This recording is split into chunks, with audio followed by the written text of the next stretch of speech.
c'est de l'info-catch en continu. Chronique, débat et vidéo, ça se passe sur Direct Wrestling. L'info-catch par des fans et pour des fans. Direct Wrestling, partenaire officiel de Zone Radio. Bonsoir ou plutôt rebonsoir à vous et toujours bienvenue sur Zone Radio pour la suite de cette émission exceptionnelle pour SummerSlam. Donc après une première partie, une open news, on s'est mis un petit peu, on s'est chauffé, on est bien. C'était à l'heure d'ailleurs, c'était à l'heure d'ailleurs. Qui était à l'heure parce que avant même que je puisse présenter donc cette heure d'interview qu'on va faire avec du très très très beau monde. On est un petit peu en retard, mais ça c'est pas dû à nous. Pour une fois, c'est pas notre faute. Je dirais plutôt c'est la faute d'Elmer entre le chien, le Skype, etc. Bon. C'est pas très grave, juste un petit quart d'heure, c'est pas grand chose au final. T'inquiète, il y a juste de perdre 20 likes sur sa page. Après, je sais pas si c'est vraiment sa faute ou bien de la faute du mec à qui c'est le gars sûr, tu vois de qui je parle ou quoi? Ouais, c'est pas faux. Moi, non, je pense pas. Je pense que c'est là, Elmer qui nous met en retard. Déjà, merci regarde les mecs comme ça. Il l'accuse, c'est son cas sûr, il l'accuse. J'ai envie de dire merci à Pauline et Hugo, qui étaient là à l'heure, même en avance. Et moi On voit les gens sérieux. Non, calme-toi, Guy, ça t'arrive en retard. Je remercie Pauline et Hugo qui étaient là à l'heure, même en avance. On voit les gens sérieux et professionnels. Merci. Bien sûr. Toi, t'es tout le temps en retard, c'est toi.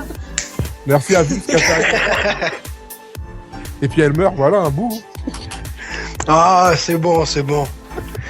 Je me suis déjà expliqué. Non, mais voilà, après, c'est les aléas du matos, c'est pas de chance avec ça. Ah, ouais, comme ça. Bon, c'est pas grave, t'en veux pas. Ça fait juste un quart d'heure de direct en retard, c'est pas grave. C'est de mon passage. C'est le décalage horaire. C'est le décalage horaire avec Brest, ouais. Ah, écoute, t'iras le dire à Fischer et Diléo, tu vois, pour le retard. Enfin bref, on y aller pour cette heure d'interview. Donc vous l'avez compris, ce soir on a des invités exceptionnels puisqu'on a Pauline, Hugo Pérez, Vicente et Elmer. Donc je vais quand même vous dire bonsoir, même si depuis tout à l'heure on est un petit peu en train de se crépusiner avec Elmer. Donc bonsoir à vous. Et bien sûr pour faire cette interview, je suis entouré des grandes voix de la radio, les stars. Si on peut les appeler comme ça, ou les bras cassés en fonction des soirées. Ouais, plutôt bras cassés. C'est ça, donc on a Romain, Dave, Johan et moi. Bonsoir. Bonsoir. Je compte pas, je suis là-bas visible. Ouais, tu vois, Simon, lui, ils sont là pour expliquer ton émission. Il y a un écho. Effectivement. Il y a un écho de ouf, mais. Bon, Elmer, il va falloir arrêter les conneries, man. C'est pas moi, là, non, c'est pas moi. Je vais pas porter le chapeau pour tout, hein. Là, c'est pas moi. Ça vient de chez Pauline et Hugo Pérez. Oui, il me semble aussi. Ah, bah voilà. Non, mais ils étaient là à l'heure, donc on leur pardonne tout. Oui, c'est vrai. Oh là. Ouais, c'est Parfait. Enfin.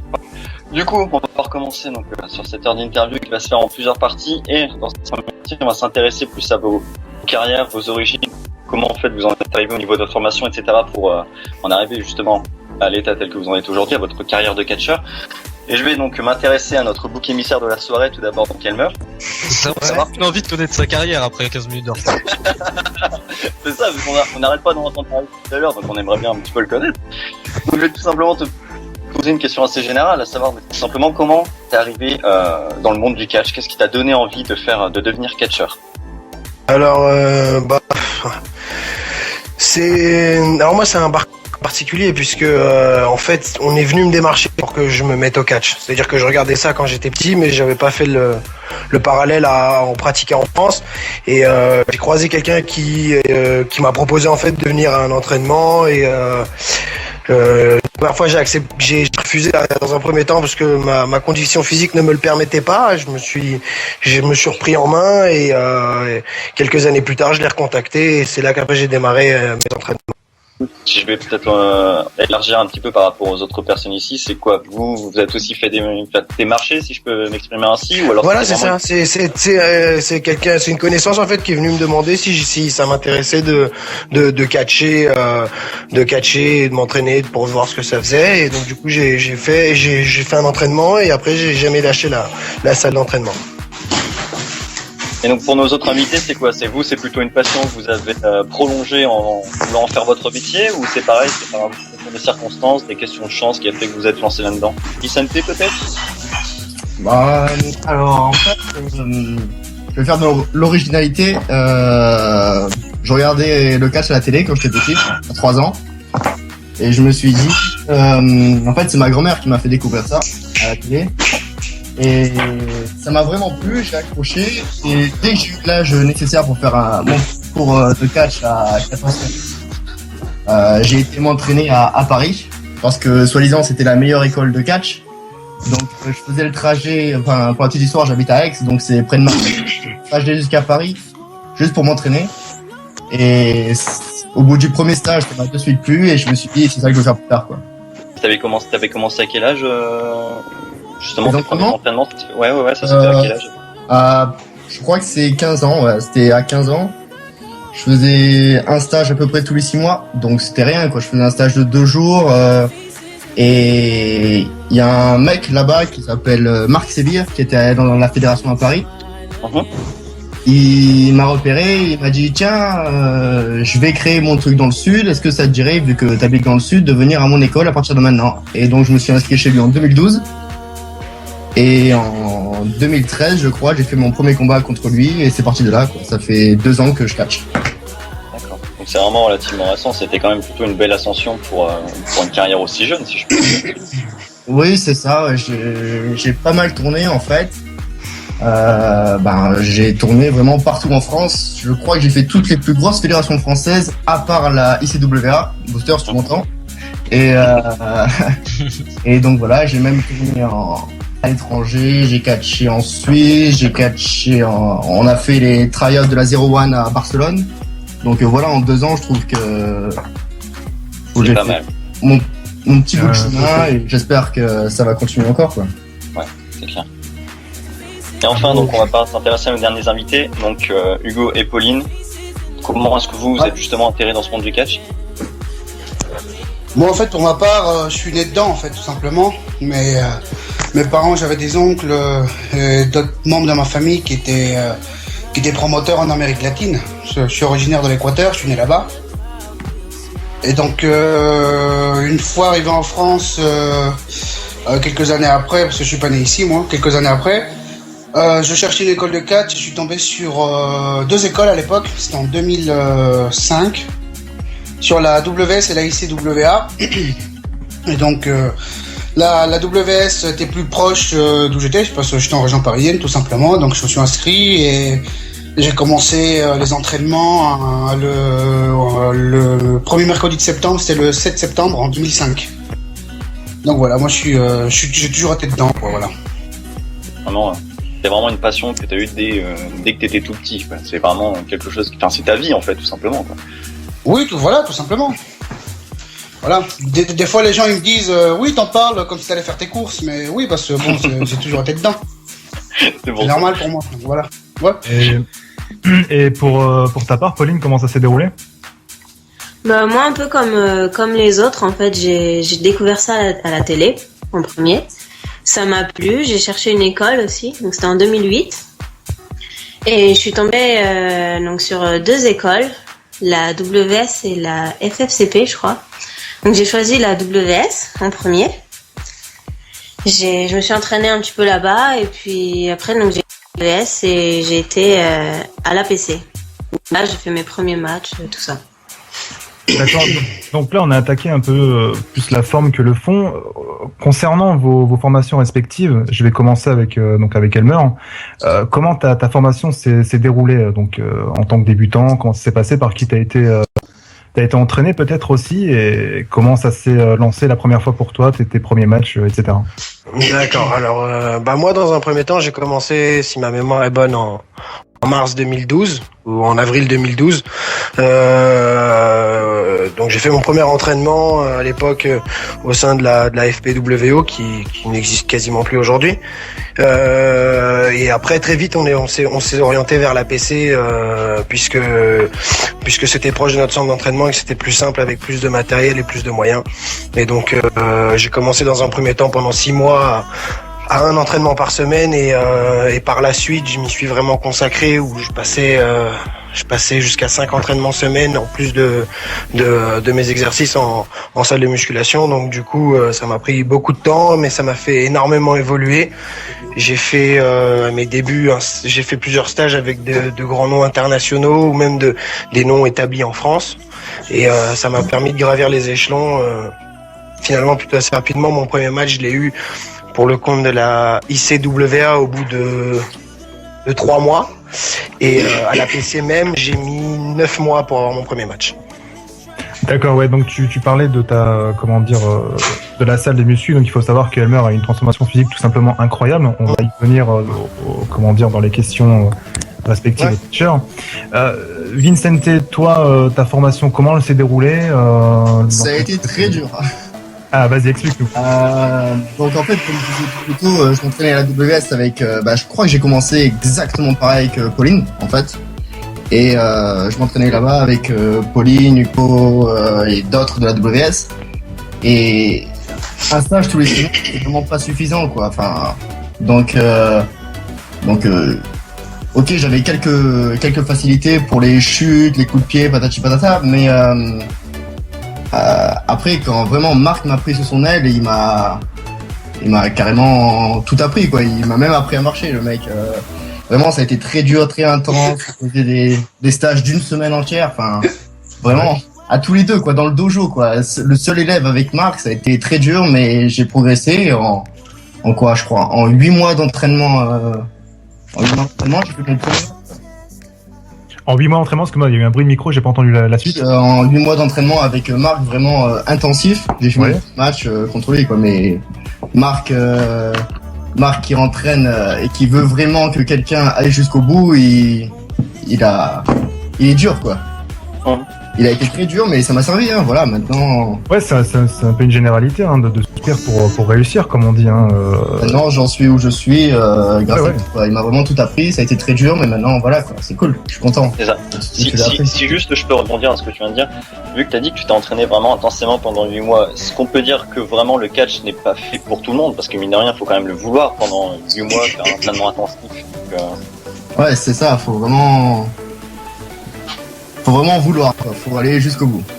Ça joue autant physiquement que mentalement, surtout mentalement, je pense. Hein, à la TPW, c'était vraiment mentalement les entraînements parce qu'il fallait que j'aille jusqu'au bout, quoi. Le cardio, le corps, fallait qu'il suive jusqu'à la fin, quoi. Avec un Marc qui te tape dessus si tu finis pas tes pompes, si tu fais pas bien ta chute, enfin, voilà, quoi. C'était dur, Marc, quand même. Hein. Il est toujours avec ses élèves là-bas. Hein. Ah, bon, bah alors souhaite le meilleur comme toi, alors, pour ses élèves. Pauline et Hugo, donc je sais pas par qui commencer, on va commencer par Pauline peut-être. Comment s'est déroulée ta formation? Premier match, pareil, hein. Comment ça s'est déroulé pour toi? Alors, moi, comme j'ai dit tout à l'heure, au départ, j'étais à la WS. J'ai pas voulu faire mes débuts là-bas, en fait, parce que je trouvais que j'avais pas assez d'entraînement et que, comme l'a dit Vince tout à l'heure, les entraînements étaient pas assez poussés, en fait. On avait vraiment juste les bases et je trouvais que c'était pas assez. Donc, ensuite, j'ai découvert la PC. Donc, c'est tout autre chose. Oui. Et donc, mon premier match, donc c'était là-bas. C'était un match à 6, je me souviens. C'était à Guerre des Gangs, je crois. Et c'était très stressant. Et très compliqué aussi parce qu'il fallait gérer le stress et le match. C'était un bon souvenir quand même que j'en garde. Mais j'ai eu la chance aussi d'avoir Hugo avec moi qui m'a poussé depuis que j'ai commencé. C'était mon entraîneur de base, c'est mon entraîneur quand même. Et maintenant je sors avec. Voilà, comme ça c'est dit, les écouteurs. Comme ça c'est dit. Et concernant ta formation, on va dire intensive entre guillemets, sans compter les bases, ça t'a pris combien de temps pour pouvoir réussir à avoir ton premier match? Approximativement. Je sais pas, j'ai pris vraiment mon temps, un peu 4 ans je crois. D'accord. Au moins 4 ans. Parce que comme je voulais pas commencer dans l'autre fédération, j'ai vraiment attendu en fait. D'accord, ouais, t'étais plus préventif qu'autre chose en fait, simplement. Oui, puis j'étais jeune et je me sentais pas prête en fait. Je trouvais que j'avais vraiment pas assez d'entraînement pour monter sur un ring. Je voulais vraiment faire les choses correctement. Correctement, ouais, forcément. D'accord. Hugo, toi, ta formation, comment ça s'est déroulé? Ma formation, là, j'ai commencé très jeune en fait, à l'âge de 6-7 ans. J'ai commencé, comme je te disais, dans ma famille. C'était plutôt des entraînements avec des bases de lutte libre, lutte gréco-romaine, quoi, voilà. Jusqu'à l'âge de 15 ans à peu près, quand j'ai débarqué à la WS, où j'ai vraiment commencé à apprendre le style catch, tu vois. Et donc moi, la personne qui m'a entraîné, c'était Monsieur Jackie, un ancien, vraiment un vieux de la vieille. Et je suis vraiment très content d'avoir connu cette personne et de me faire entraîner par lui, parce que l'entraînement qu'on avait, c'était un entraînement à la dure, quoi. Donc c'était une très bonne école. Même Vince tout à l'heure, il en parlait. White, s'il est très dur, c'est parce que White, il vient de cette école-là aussi. Et voilà. Vince, White, moi-même, enfin pour les autres aussi évidemment, on se considère comme des sportifs de haut niveau. Donc voilà, c'est l'entraînement avant tout, l'acharnement, vraiment le travail à fond. Et donc au bout de mon premier match, je l'ai fait au bout d'1 an.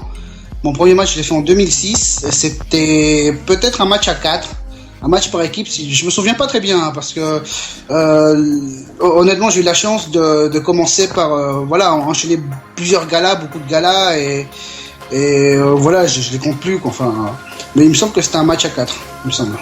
D'accord, ouais, si voilà, je te pose...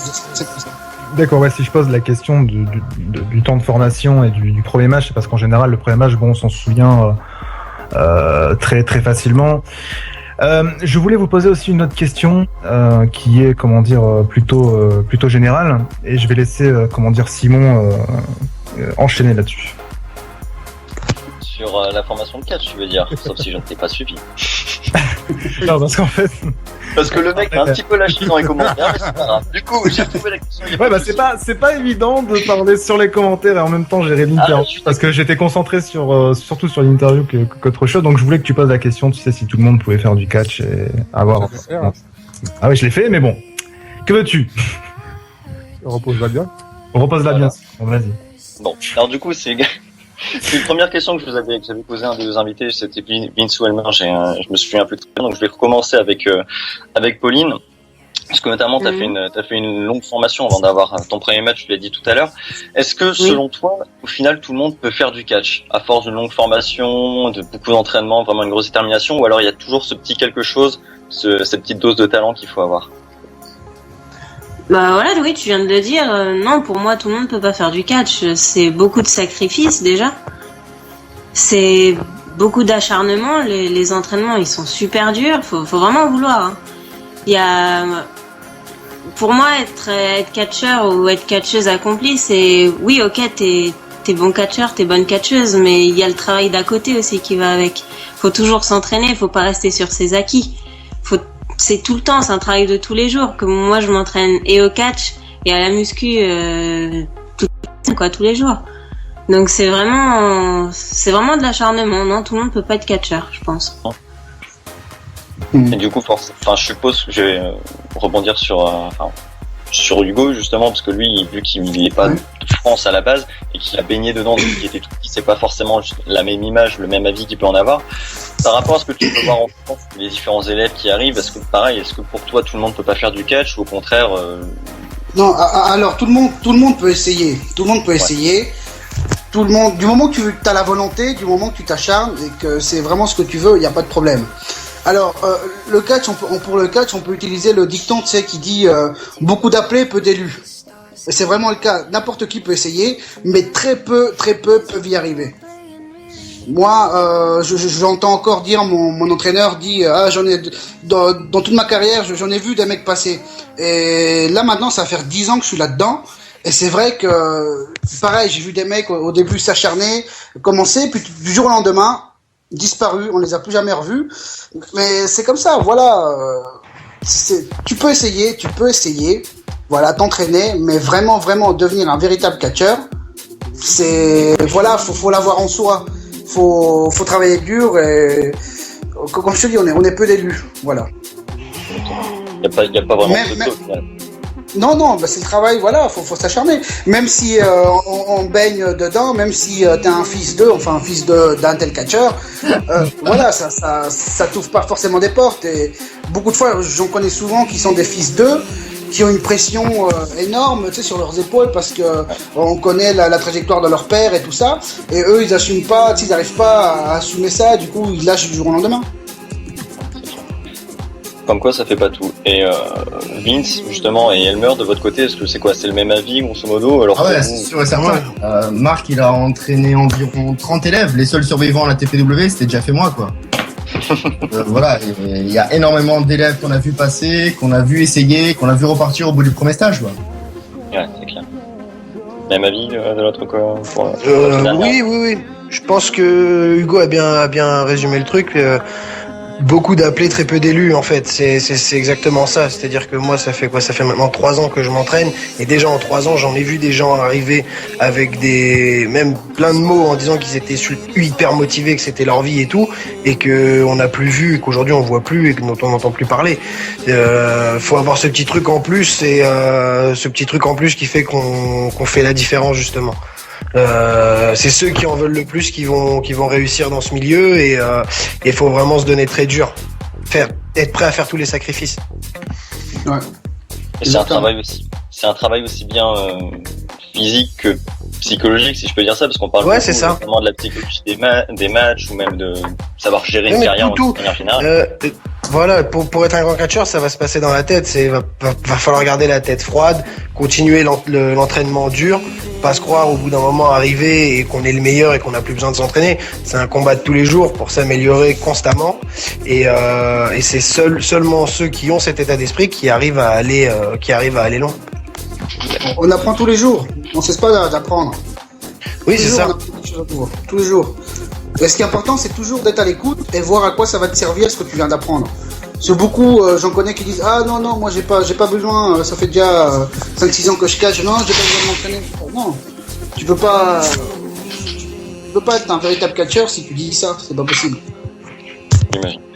Bon, en tout cas, je pense que ça va être là-dessus qu'on va pouvoir se quitter pour une première pause musicale. On va se retrouver tout de suite après sur Zone Radio, mais en attendant, on va s'écouter un titre des Red Hot Chili Peppers, Californication, et on se retrouve tout de suite après pour la deuxième partie de l'interview. À tout de suite!